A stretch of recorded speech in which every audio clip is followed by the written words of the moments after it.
So what's your call sign, Pop? Or did they just call you Grandpa?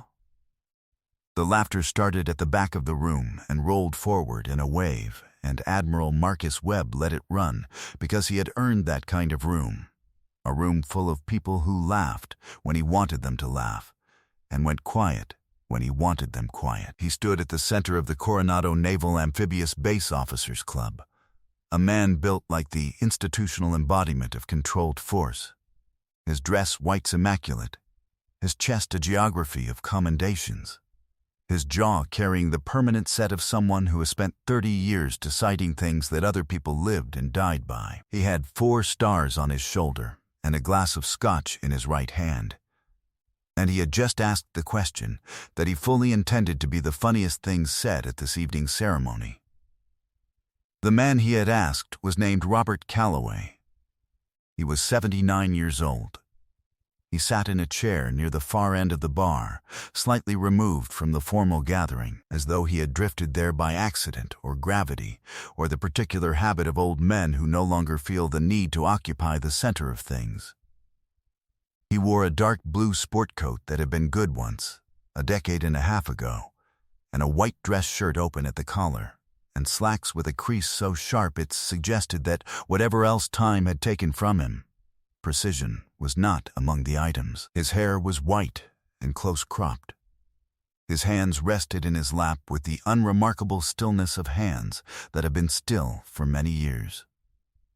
He had been nursing the same bourbon since he arrived, and when Webb crossed the room and stood over him with that grin, the grin of a man who knows the room is watching, Robert Calloway had simply looked up.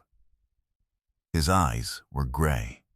Not the soft gray of age or indifference, but something colder and more settled. The gray of the Pacific in January, when the water is so still and so dark that looking at it too long starts to feel like a question you can't answer. Webb had made the remark as a way of starting a conversation, the way powerful men sometimes choose to start conversations with people they have already decided not to take seriously, with a joke that establishes the hierarchy before anyone has said anything real. Robert Calloway's son, Commander David Calloway, had invited his father to the ceremony with no small amount of pride. Had mentioned at the pre-event reception that his father had served Vietnam, he thought, though he'd never gotten the full picture. And Webb had caught the ear of that mention the way cats catch the movement of small things, and crossed the room and asked his question. The laughter continued for a moment. Then it stopped, the way laughter stops when the person it is aimed at has not reacted, because a joke requires a reaction to complete itself, and Robert Calloway had not provided one. He looked at Webb.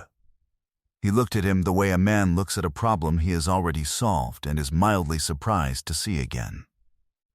"They didn't call me anything for a while," he said. His voice was low and unhurried, the kind of voice that does not compete with noise, because it has learned that noise passes.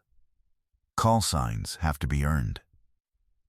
Another ripple of laughter, shorter this time, less certain. Webb took a half-step closer, tilting his head with the theatrical patience of a man who has been the largest presence in every room for 20 years. The officers nearby had arranged themselves loosely around the exchange, as audiences arrange themselves whenever someone with Webb's gravity is performing. "Well then," Webb said, his voice carrying, his hand spreading generously in the air as though offering the old man an opportunity. "I'll ask again, since you've apparently earned it. What did they call you?" Robert Calloway lifted his bourbon. He took a sip. He set it back down on the bar with the small, precise click of a man who does not waste gestures.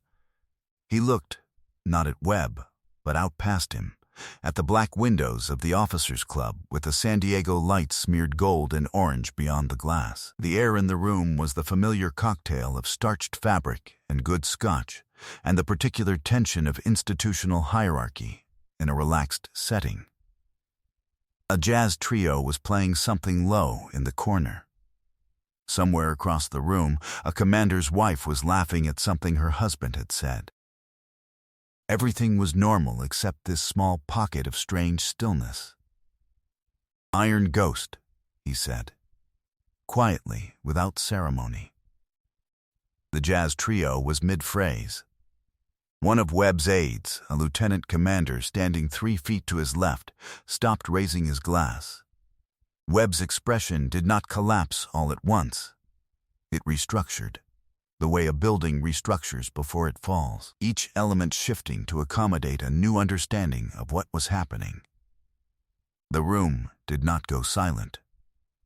The room went into a different kind of sound, the sound of 30 people collectively performing normalcy while processing something that had disrupted the frequency they had all been operating on.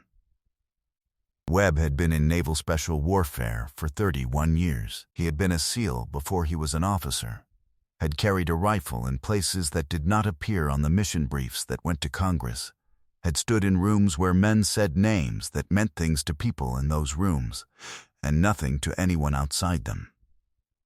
Iron Ghost was a name that belonged to one of those rooms. He said nothing for the first time in what felt to everyone present like a very long time. Marcus Webb had nothing to say. Robert Calloway was still looking out the window. It was Lieutenant Mariana dos Santos who felt the shift first, which was perhaps because she was the most junior officer in the room and had developed the particular sensitivity of people who survive in powerful environments by reading them accurately. She had been assigned to the ceremony as a protocol officer, which meant she was technically responsible for the smooth running of the evening, and what was happening in this corner of the room was not smooth. She had seen the Admiral cross the room, had heard the question, had registered the tone of it, and had felt the small unease of watching someone do a thing they do not yet know will cost them. She watched Webb's face reorganize itself. She watched Robert Calloway not watch it reorganize. She had her phone in her jacket pocket. She touched it. She thought for a moment about what she was about to do, and whether she was right about what she thought she knew. Because if she was wrong, the next 2 years of her career would be distinctive in a way she did not want. Then she decided that the possibility of being right was more important than the possibility of being wrong. Excused herself with the phrase facilities, which no one at a cocktail reception ever questions, and walked quickly toward the hallway. She called the Naval Special Warfare Command duty officer directly. She had met him twice and remembered his extension because she remembered everything. It was the skill that had gotten her this far. Lieutenant Dos Santos, protocol. Current assignment, Nas Coronado ceremony. She kept her voice below the acoustic threshold of the hallway. "I need you to run a service query for me. Veteran, Vietnam, era. The name he's given is Iron Ghost." The duty officer's response was immediate and professional. "I'll need a full name and service number for a records query." Calloway. "Robert, I don't have a service number." There was a sound on the line, a sound that was not quite a pause, that was more like a held breath converted into data processing time. "Then, can you confirm the location of this individual right now?" "Officers Club, Nas Coronado. He's at the event." "Lieutenant." The duty officer's voice had changed. It was still professional, but the professionalism was now operating on a different substrate, the way a river runs differently over stone than over sand. "I need you to stay close to that gentleman. I'm making a call upstairs. Don't go back into that room without telling me first. Can you tell me no? Stay on the line." A muffled sound. The sense of another phone being picked up. A voice saying something she could not make out.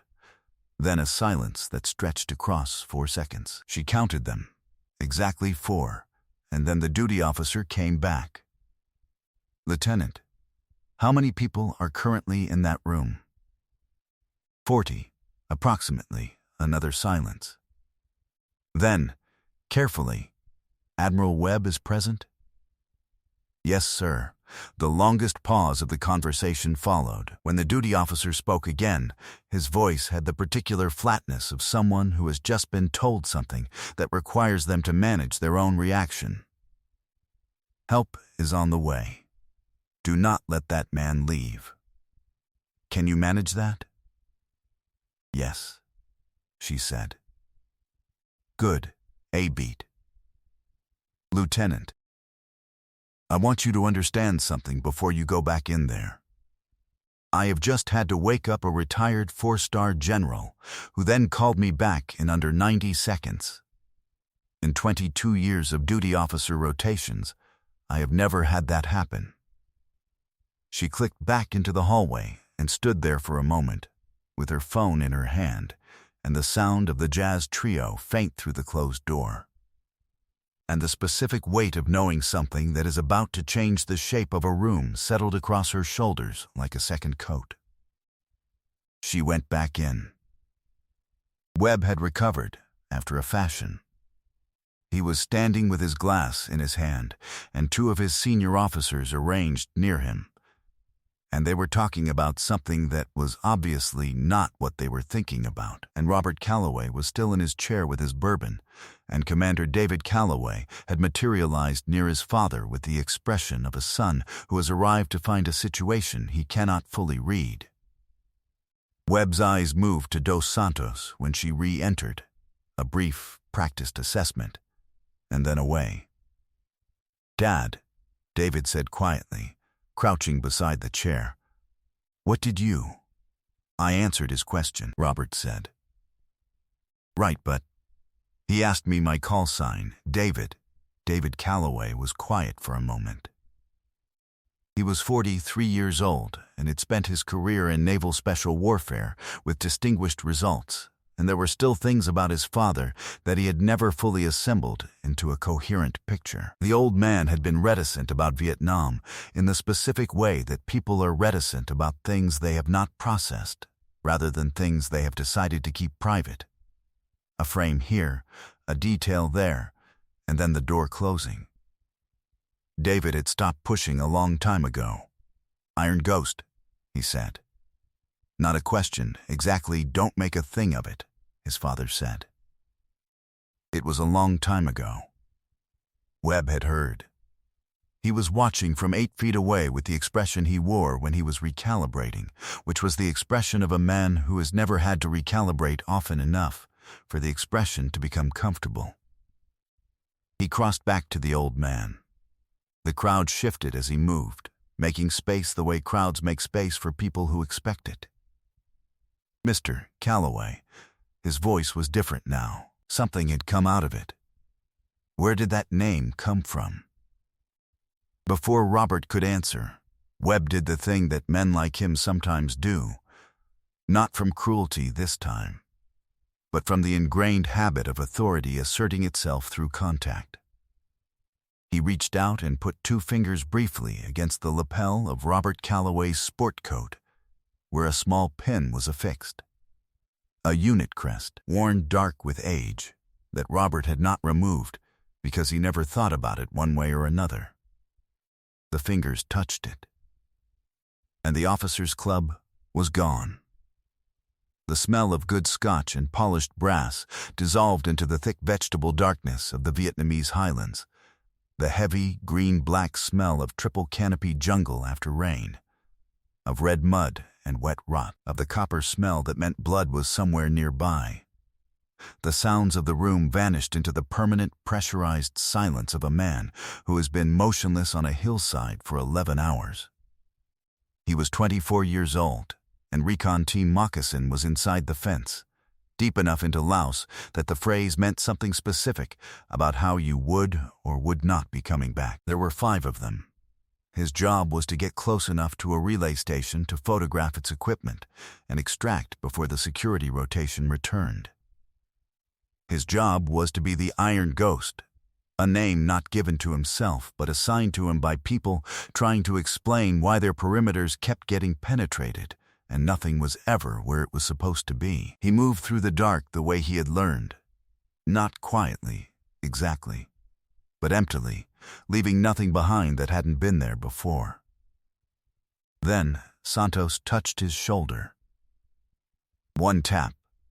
Freeze. The security rotation was early. 20 minutes early. They could not photograph and extract. They could only extract. But the rest of the team was committed to positions that required covering fire to exit safely. And the person responsible for that covering fire was Robert Calloway.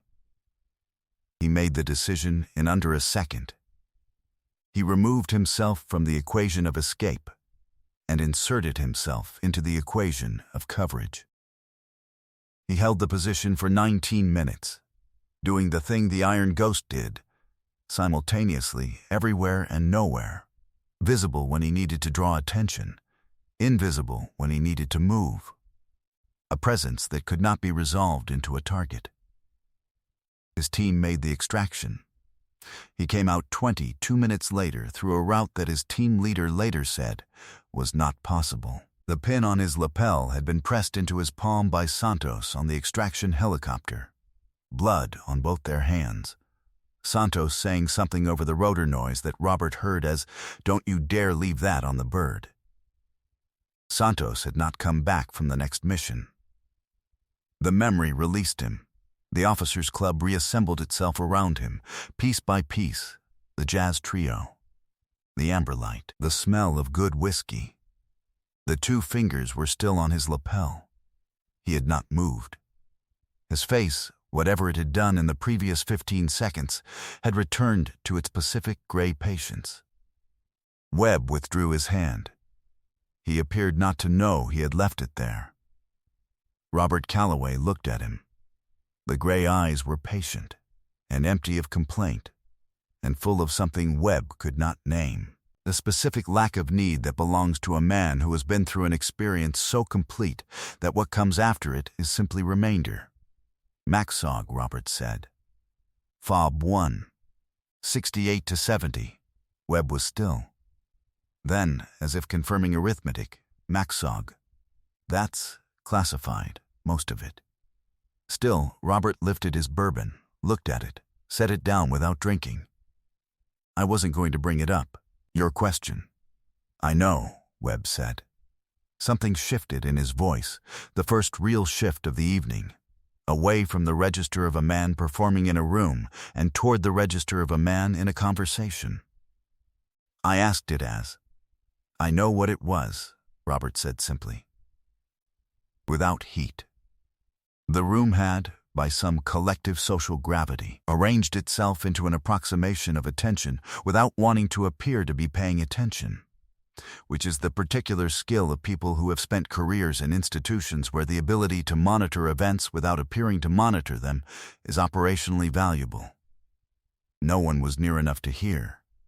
Everyone was close enough to watch. The sound arrived before anything else, a vehicle, then 2, then more. The unmistakable orchestration of official transport operating without regard for the speed conventions that civilian vehicles observed. Tires on the base road outside. Doors, and then the lobby doors of the officers' club, opening with a kind of deliberate force that communicates that whoever has opened them is not uncertain about being here. They came in 3, a Navy captain, a man in civilian clothes whose posture made his clothing irrelevant, and a retired general in a suit who moved through the room the way weather moves, filling space entirely without appearing to rush. The captain was holding a folder. The general was not holding anything. His hands were at his sides, and his eyes found Robert Calloway in under 2 seconds. He crossed the room without looking at anyone else. Admiral Webb stood in his direct path, and the general's eyes went to him briefly, not with contempt, not with warmth, but with a kind of absolute informational accuracy, the way radar sweeps, and then back to Robert Calloway. He stopped in front of the chair. The room had gone genuinely quiet now. Not the performed quiet of before, but the quiet that comes when something unexpected is happening, and the room has run out of social cover. General Paul Heron, United States Army, retired, who had commanded special operations in 2 theaters and whose name was known in rooms Robert Calloway would have recognized, stood in front of a 79-year-old man in a sport coat at a bar in Coronado and came to attention and rendered the sharpest, most unequivocal salute that Marcus Webb, who had seen 20,000 salutes and performed a significant portion of them, had ever witnessed. He held it. 1 second. 2. 3. Webb's glass was in his hand, and he was not drinking from it. Robert Calloway looked up at Paul Heron. Something passed between them that was clearly a recognition older than the room. He raised his right hand and returned the salute with a precision that looked like muscle memory, which it was, from a muscle trained 50 years ago and never untrained. "Paul," he said. "Bob," the general said. He lowered his salute. He did not say anything else for a moment. He appeared to be managing his own face. "Your son called and said you'd be here. I hoped I'd make it in time. You didn't need to do this." "Yes, I did." He pulled the only unoccupied chair nearby and sat down across from Robert Calloway with the ease of a man who has sat across from him before. In very different chairs, in very different rooms. "Yes, I absolutely did." The captain with the folder had stopped at the edge of the small circle that had formed, and he looked at Admiral Webb, and Webb gave him a fractional nod that meant the thing it means when someone of authority gives permission they didn't know they were going to need to give. The captain opened the folder. "For those present," he said, and his voice was quiet and formal and carried in the silence, "I've been asked to read a brief summary of service for Robert Ellis Calloway, United States Navy, retired. Enlisted 1963. Served 2 tours Vietnam as part of Military Assistance Command Vietnam Studies and Observations Group. Recon Team Moccasin, Forward Operating Base 1. His operational record, much of which remains classified under current Department of Defense protocols, includes over 160 deep reconnaissance missions into denied areas across Vietnam, Laos, and Cambodia. He is a recipient of the Silver Star, awarded twice. The Bronze Star with Valor, awarded 3 times. 2 Purple Hearts." The captain paused. He turned a page. The Navy Cross. The jazz trio had stopped playing. No one had told them to. They had simply stopped. The call sign Iron Ghost was assigned to Chief Petty Officer Calloway by Enemy Combatant Communications Intercepts in 1968. After MACSOG intelligence noted that North Vietnamese Army units were using the designation in radio traffic to describe an operative whose infiltrations they could neither predict nor prevent. The name appears in 47 separate enemy intelligence documents recovered between 1968 and 1971. The captain closed the folder. He has been residing in Oceanside, California, for the past 18 years. Webb had not moved. He was standing 6 feet from the chair where Robert Calloway sat, and the performance that had been his entire posture for the evening was simply gone, the way scaffolding comes down when the building is finished or abandoned. The institutional processing was quick, as it always is in the military, where the mechanisms for consequence exist and simply need activation. There were no formal charges. Webb had committed no violation of regulation. But the commanding officer of Nas Coronado was present at the event, and there was a conversation in the hallway, and there was a memo the following week, and there was a phrase in the next officer evaluation report that would not actively harm a 4-star admiral's record, because 4-star admirals are difficult to harm officially, but that would be read correctly by anyone who knew how to read the space between words in an official document. The Navy is very good at the space between words. What happened immediately was simpler and more important. Webb walked to Robert Calloway's chair, and he stood there, and he said nothing for a moment, and Robert looked up at him with those Pacific gray eyes and waited. "Chief Petty Officer," Webb said. He was not performing now. His voice was the voice of a man in a room with one other man, which it perhaps should have been from the beginning. "I owe you an apology." "You asked a question," Robert said. "I asked it badly." Robert looked at him for a moment. Then he said, "You've got a good record. I know what you've done. Some of it." A pause. "The work matters more than the manner." He reached out and, with a steadiness that belonged to a much younger pair of hands, picked up his bourbon glass. "Sit down, if you want." Webb sat. They sat together, the retired chief and the active admiral, in the relative quiet of the room adjusting around them, and they talked for 40 minutes. And Commander David Calloway watched from a respectful distance, with an expression on his face that he would later describe, when asked, as the moment he understood his father. Months afterward, 7 months, closer to 8, David Calloway took his father to a hardware store in Oceanside to pick up supplies for a fence repair that the old man had been postponing since November. In the parking lot, coming out with a bag of fence staples and a coil of wire, he nearly walked into Marcus Webb, who was in civilian clothes, who looked smaller outside his uniform the way most powerful people do, who stopped when he saw Robert Calloway. There was a moment. Then Webb put the bag he was carrying down on the hood of a car and extended his hand to the old man and shook it. "Chief," he said. "Marcus," Robert said. Webb looked at him, and the look was the look of a man who has been carrying a lesson long enough that it has started to feel like a possession. "I've been thinking about what you said. About the manner." "Forget it," Robert said. "I'd rather not." Webb picked up his bag. He seemed to be choosing his next words with care, which was not the manner of the man who had walked across a room 7 months ago to ask a joke. "Some of what I am I earned, and some of it I just wore, like the uniform makes it yours." Robert nodded once. "You know the difference now." "Yeah," Webb said. "I think that might be the whole thing." He nodded to David, who nodded back, and walked to his car. Robert Calloway watched him go, then turned and continued toward his son's truck in the October afternoon with a coil of wire under his arm and no particular hurry. There are men like Robert Calloway in parking lots and hardware stores in quiet neighborhoods along the California coast.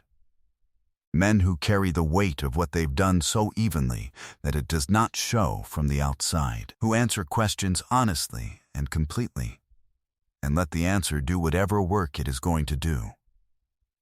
They are not hard to find. They are only easy to overlook. If you were moved by Robert's story of quiet courage and earned dignity, hit that like button, share this video with someone who needs to hear it, and subscribe to Veterans Valor for more stories of America's unassuming heroes.